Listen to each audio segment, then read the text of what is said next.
আবু জেহেল নবীকে বিশ্বাস করে নাই। খবরদার খাদিজা ভান্ডারী, আবু জেহেল কি বলছে ওটা উপস্থাপন করারই প্রয়োজন নাই। নবুয়তি চুরি হয়ে গেছে, হয়ে গেছে কার? আমি প্রথমেই ছোট্ট করে একটা বিষয় জানতে চাইব, বুঝতে চাইব। এই যে নবুয়ত, 313 জন নবীর মধ্যে 312 জন নবী সাধারণ নবুয়তি পেয়েছে, আর আমার দয়ার নবী মায়ের নবী পেয়েছে মোহরে নবুয়তের দায়িত্ব। অনেকে বলছে এই মোহরে নবুয়তটা নাকি কবুতরের ডিমের ন্যায়, কেউ বলেছে এটা পৃষ্ঠদেশে একটু একটা পশম দ্বারা আবৃত, সারাটা পশমে আবৃত একটা ছোট ডিমের ন্যায়। এবং আবু জেহেল, যাকে একটা সময় জ্ঞানের পিতা বলা হইতো, জ্ঞানী বলা হইতো, আবু জেহেল কিন্তু আবু জেহেল ছিল না। আবু জেহেলের নাম ছিল আবুল হেকাম, সে জ্ঞানের পিতা ছিলেন। সে হয়ে গেছে কি মূর্খের পিতা। আবু জেহেল নবীকে বিশ্বাস করে নাই। উনি বলেছে মোহাম্মদ ওর পিছনে একটা অসুখ আছে, অসুস্থ সে, তার একটা টিউমার হয়েছে। আস্তাগফিরুল্লাহ, নাউজুবিল্লাহ মিন যালিক। আবু জেহেল এই কথা বলছে। প্রত্যেকটা জায়গায় আমার নবীকে ছোট করার জন্য চিন্তা ভাবনা করেছি। এই যে নবুয়তের প্রকারভেদ, আমরা আসলে এই বিষয়গুলো জানি না। আজকে যেহেতু অনেক উচ্চ মাপের একজন জ্ঞানী শিল্পীর সাথে গান, আজকে এমন কিছু কথা জানতে চাইবো, বুঝতে চাইবো, যে কথাগুলো আমরা সচরাচর শুনি না, শুনলেও সঠিকটা আমরা জানি না। আমার একটু বোঝা দরকার থাকবে। এই নবুয়তি এক একজন নবীর এক এক জায়গার মধ্যে ছিল, এক এক জায়গার মধ্যে নবুয়তি ছিল। কিন্তু আল্লাহর একজন মহান ব্যক্তি, আল্লাহর একজন নবী, সেই নবী তার নবুয়তি কিন্তু একটা পাওয়ার, নবুয়তি একটা পাওয়ার, যেটা আলাদা একটা পাওয়ার। পাওয়ার কিন্তু কখনো চুরি করা যায় না। আল্লাহ যেমন একটা সত্তা, একটা পাওয়ার, ওই পাওয়ার কিন্তু কেউ নিতে পারবে না। মালিক আলাদা একটা পাওয়ারের অধিকারী। কিন্তু একজন নবী ছিলেন, আল্লাহর নবী, উনি অনেক আমলদারি ব্যক্তি ছিলেন, কিন্তু তার নবুয়তি একজন ব্যক্তি চুরি করে ফেলছিল। একজন ব্যক্তি তার নবুয়তির পাওয়ার চুরি করে ফেলছে। আমার একটু জানা দরকার, বোঝা দরকার, আল্লাহর নবীর কাছ থেকে নবুয়তি চুরি করে নিয়ে যাবে এমন ব্যক্তিটা আবার কি? নবুয়তিও কি চুরি করার জিনিস?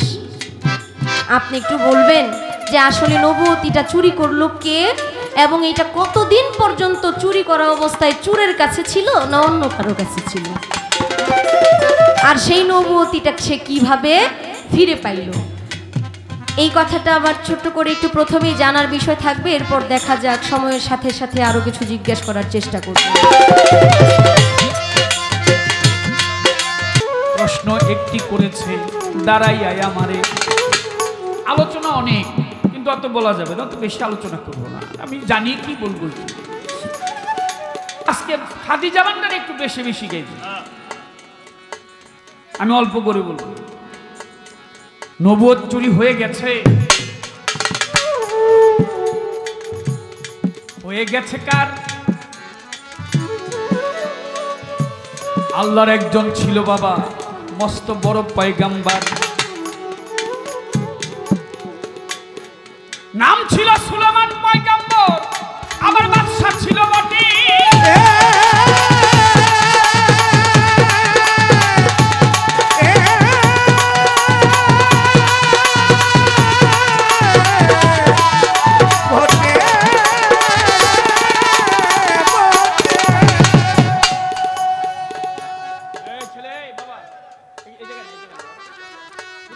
অন্যদিকে যাও।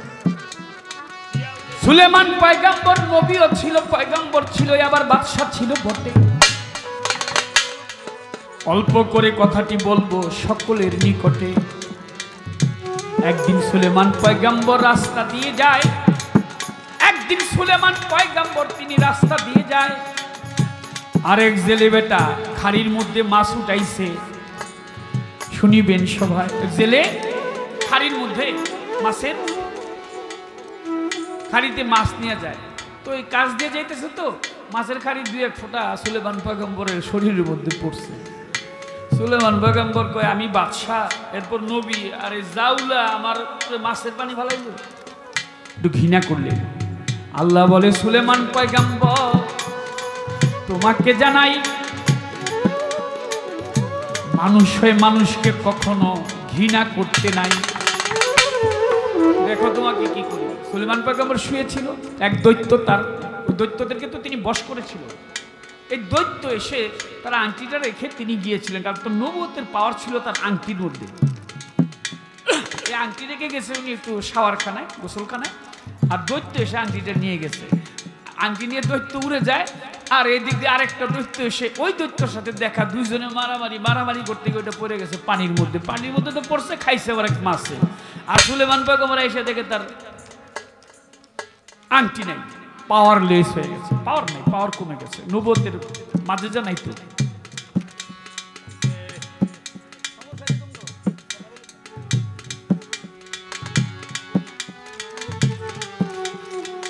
সুলেমান পয়গম্বর হারাইয়া বাদশাহী রাস্তাতে চলিল,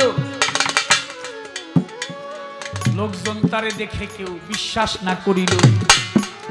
এক জেলের নগরে চলে গেল, আশ্রয় চায় জেলের নগরে। এরপর তোমার একটা ঘটনা আছে, জেলের মেয়ে সুলেমান পয়গম্বরকে ভালোবাসতেন, তাকে বিয়ে করতে চেয়েছিলেন। জেলের মেয়ে সুলেমান পয়গম্বরকে মনে মনে ভালোবেসেছিল, বিয়ের প্রস্তাবও দিয়েছিলেন, সেটাও সে না করেছে, ডিনাই করেছে।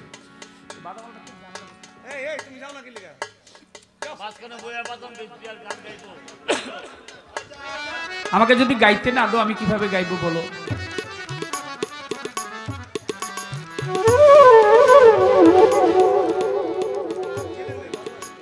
জেলের মেয়ে অবশেষে ওই বাড়িতেই সুলেমান পয়গম্বর উঠলেন, জেলের মেয়েকে বিয়ে করলেন।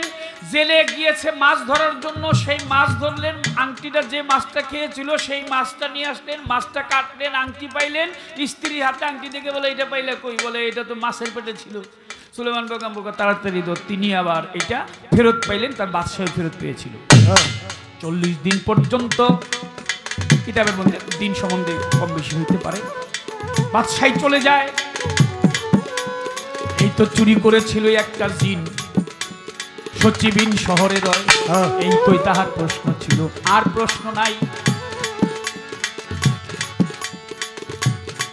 একটা কথা বলেছে আমি শুনতে পাই, খবরদার খাদিজা ভান্ডারী, একটা কথা বলি যে আবু জেহেল, আবু লাহাব, উতবা, সাইবা, আবু সুফিয়ান রসুলকে কটূক্তি করে যে কথাটা বলছে, রসুল আকরাম সাল্লাল্লাহু আলাইহি ওয়াসাল্লাম তার পৃষ্ঠদেশে বাম কাদের আড়াআড়ি কবুতরের ডিমের ন্যায় কিছু কালো পশম দিয়ে ঢাকা, যার মধ্যে লেখা ছিল আলিফ রা মিম আল্লাহর রাসূল মুহাম্মদ।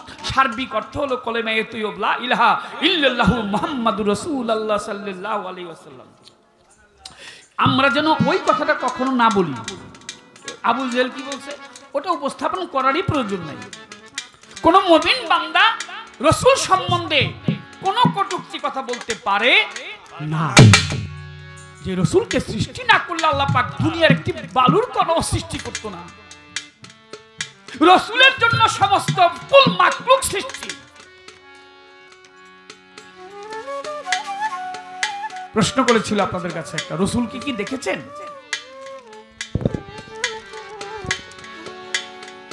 আপনারা বলছেন আমরা দেখি নাই। মনে আছে না আপনাদের?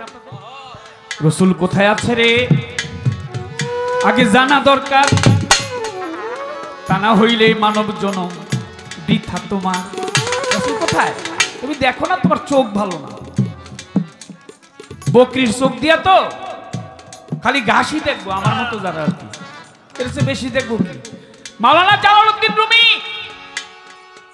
ফুলের বাগানে গিয়েছে, গিয়ে চোখ বন্ধ করে বসে আছে। বাগানের ভিতরে দুইজন যুবক যুবতী, নারী পুরুষ নতুন নতুন প্রেম করে। প্রেম করতে ঘুরতে যায় না, কেউ কক্সবাজার যায়, সেন্ট মার্টিন যায়, কেউ আবার সিঙ্গাপুর যায়, বেশি টাকা যারা ইউরোপ যায়, আমেরিকা যায়। আমার মতো গরিবী কাঠুলতুলি আর বাউল দিয়ে ঘুরে জামুকুল। এদিক দিয়ে ঘোরাফেরা করে। যারা বেশি বড় লোক তারা আমেরিকা যায়, জার্মান, জাপান যায়। ওই যুবক যুবতী বাগানেতে গিয়ে দেখে এক ব্যক্তি বসে আছে, চক্ষু মুদিয়ে, চোখ বন্ধ করে বসে, ছোট চোখ বন্ধ করে বসে আছে। মেয়েটা ছেলেটাকে বলতেছে, দেখো দেখো বুড়ো লোকটা চোখ বন্ধ করে বসে আছে, কত নানা রঙের ফুল ফুটেছে, গোলাপ, জুঁই, মালতী, চম্পকলতা, রজনীগন্ধা। বুড়ো হইলে এরকমই হয়, এত সুন্দর ফুল সে চোখে দেখতে পায় না। মাওলানা জালালউদ্দিন রুমি চোখ খুলেছে, খুলে যুবক যুবতীকে বলেছে, ওরে যুবক যুবতী, আমি চক্ষু বন্ধ করে কি দেখি? তোমরা যদি একবারও দেখতে, জীবনে কখনো চক্ষু মেলে তাকাইতে না। চক্ষু বন্ধ করে যা দেখা যায়, চোখ মেলে তা দেখা যায় না। এই চোখ দিয়ে আপনারা কতটুকু দেখেন? এই পর্দা, ওই পর্দা, এইদিকে পর্দা, এর বাহিরে কি দেখেন? আপনি গতকালকে কোথায় ছিলেন? চোখ বন্ধ করেন, আপনার চোখের সামনে ভেসে উঠবে। কি করেছেন এই সময়ে? পরশুদিন কি করেছেন? একটু ভাবলি। আপনার বাবা নেই মনে করেন, আমার মতো মা নেই, মা কেমন ছিল? চোখ বন্ধ করলে ভেসে উঠবে। চক্ষু বন্ধ করে যা দেখা যায়, চোখ মেলে তা দেখা যায় না। আর আমরা তো কেবল পিছনের স্মৃতিটা দেখি, কিন্তু আল্লাহর ওলিয়া উলিয়া যারা, আব্দুল কাদের চান, আমার নুরুদ্দিন শাহ, শাহজালাল, শাহ পরান, শাহ আলী বগদাদি, বাবা ভান্ডারী, ফয়জুদ্দিন পাগলা, বাবা সুরেশ্বরী, আটরশি, চন্দ্রপুরী, খাজা মঈনুদ্দিন চিশতি, কুতুবউদ্দিন বখতিয়ার কাকি, তারা চক্ষু বন্ধ করে সমস্ত ভূখণ্ডের পিছনও দেখে, সামনেও দেখে, আগামীকালকে কি হবে সেটাও দেখে। আমি শুধু গতকালকেটা বলতে পারবো, কিন্তু কালকে কি হবে এইখানে এটা আমি বলতে পারবো না, কারণ আমি তো ওই রাস্তায় যাই নাই, আমি তো গুরু ধরি নাই, মুর্শিদ ধরি নাই, মুর্শিদের ভজন করি নাই। আমি তো আসছি, কদিন থাকবো, কদিন পরে মরে যাবো। সে জানতে হবে তত্ত্ব তালিম, কোথায় ছিলে, কোথায় আসছো, কোথায় যাবে। রসুল বেশি দূরে না, রসুল তোমার মাঝে বিরাজিত। একেবারে কোরআন শরীফে বলছে, লাকাদ জাকুম রাসূলুম মিন আনফুসিকুম, তোমার শ্বাস প্রশ্বাসের সাথে, নিঃশ্বাসের সাথে রসুল আসা যাওয়া করে। যদি তোমার শ্বাস প্রশ্বাস না থাকে, তাহলে তোমার এই দেহেরও কোনো দাম নাই। লাকাদ জাকুম রাসূলুম মিন আনফুসিকুম। আমার চোখ ভালো না, তাই আমি দেখি না, কিন্তু যারা দেখার তারা ঠিকই দেখে। রসুল তোমার অঙ্গে মিশে আছে। লালন সাই বলে গেছে গান, যে মুর্শিদ সেই তো রসুল, আমার কথা মান। যে মুর্শিদ সেই তো রসুল, ইহাতে নাই কোনো ভুল, আবার খোদাও সে হয়, এমন কথা লালন কয় না, আল্লাহর কোরআনে কয়। তাহলে আল্লাহকে দেখতে হইলে একজন কামেল মানুষের কাছে চলে যেতে হবে ভাই। জাকজাকার বেশি বলে কোনো কার্য নাই। ছোট করে বলে দিলাম কথাগুলি,